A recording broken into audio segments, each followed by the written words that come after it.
Well, yes, Tata Elxsi continues to surprise on the upside with very strong revenue growth yet this time around as well, with the top line coming up by around 6.5% on a sequential basis, ahead of street expectations. The profit after tax also came in higher than expectation at 185 crores, and this is a growth of 15% on a sequential basis.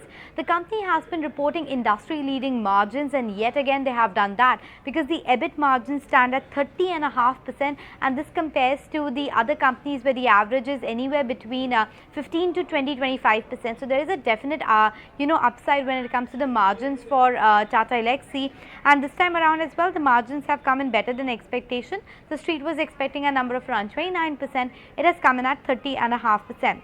The company said that the growth was primarily volume led and it has been broad across all verticals.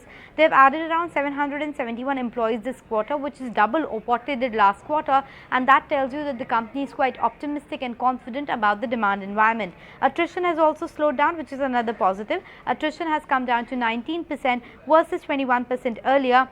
And if you look at the various verticals, it is system integration and support that really grew around 20% quarter on quarter, leading the growth. The stock has been fairly resilient versus other IT companies, because the business of Tata Elxsi is slightly different. They are also more dependent on the automotive business, which has been on an upswing, and EV business is something which also augurs well for the company.